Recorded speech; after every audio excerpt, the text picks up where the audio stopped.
মনে রাখবেন, we have a plan.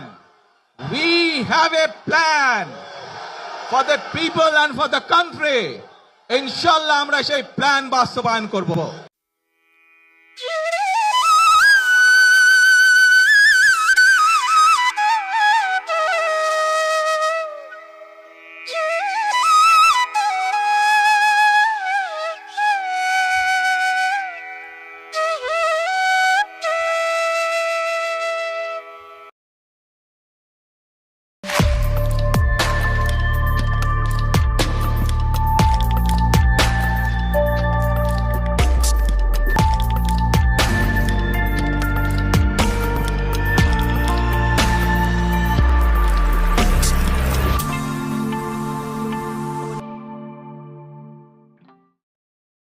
দেখেছেন কি ভয়ঙ্কর অবস্থা?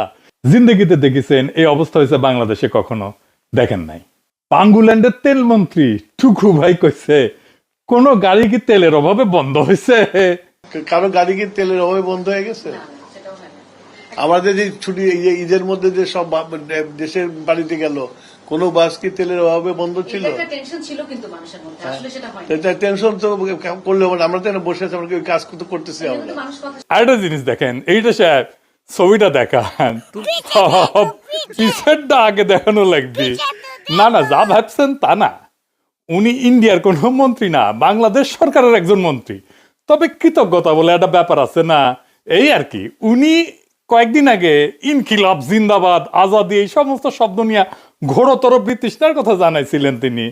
উনি এখন নিজের মন্ত্রণালয়ের অফিসে একদম মাথার উপরে ইন্ডিয়া নিয়ে বসে আছেন, দেখিসাও একদম পেয়ারে ইন্ডিয়া। এখন টুকু ভাই কবি পিনাকি, তুমি আমার পিছে এঙ্কাই করে লাগলা। টুকু ভাই, এটা রাজনীতি। টুকু ভাই, এইখানে আমাদের ব্যক্তিগত কিছু নাই। আপনার রাজনীতি আমার বিরুদ্ধে মানে আপনি আমার পলিটিক্যাল অপোনেন্ট, কোনো খাতির নাই। আপনিও আমারে খাতির করেন না রাজনীতিক ইস্যুতে, কোনো অসুবিধা নাই। আল্লাহর কি কাম! এরপরে দেখা গেল তেলের অভাবে বন্ধ হয়ে গেছে পুলিশের গাড়ি। পুলিশ ঠেলিচ্ছে ঠেলিচ্ছে ঠেলিচ্ছে।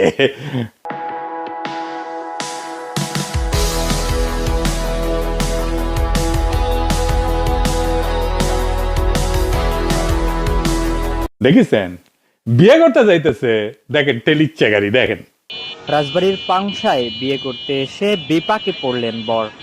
আমি বিয়ে